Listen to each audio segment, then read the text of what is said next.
Okay, Soden Bull. This is your rules teacher, the Hammer. Just basically wanted to touch base with you guys tonight just to see, how you guys were feeling with new rules and maybe go over a couple of bad habits that I've been noticing with the games that I have reviewed for week one.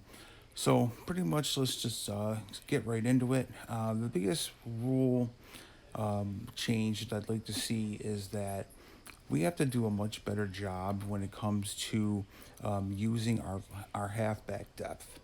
Had a couple instances where owners were using their halfback one for the whole rest of the game duration until about the fourth quarter, where at that point they would actually have their halfback two come in and do a few runs just to try to average out the numbers.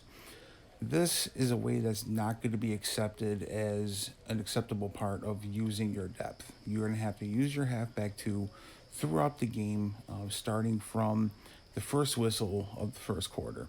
Now, a rule of thumb that I use to help you mentally keep track of everything is that for every three runs that I make with my halfback one, my fourth run has to be done with my halfback two. So if you keep that little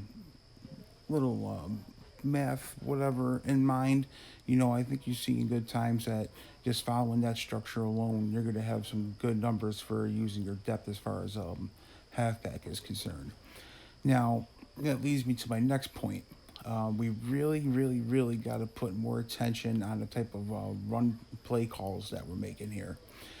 Some games that I've reviewed, I've seen owners call nothing but runs to the outside, whether they were pitches, sweeps, things of that nature. Just a pitch or sweep or just to get you like way outside, past the tackles and try to beat the edge with your speed.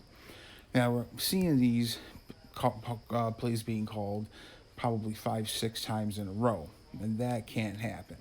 You got to balance that out. For if you're going to call those outside runs, you got to show a little love to the runs inside the tackles and call those too.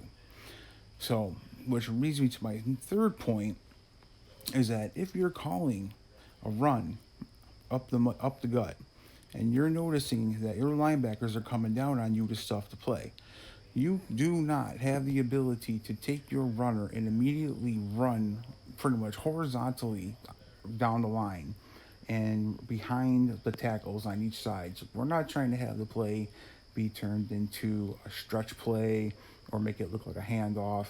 You're not going to be able to do that and just run around the tackles trying to get out of a bad situation. What you can do is when you're faced with that, if you're coming up with the ball and you're coming and a linebacker's coming head down on you, we'll give you one gap to the left or one gap to the right that you can use to try to get around that defender or a special move. So with that being said, those are a few areas that we can kind of sharpen up on here.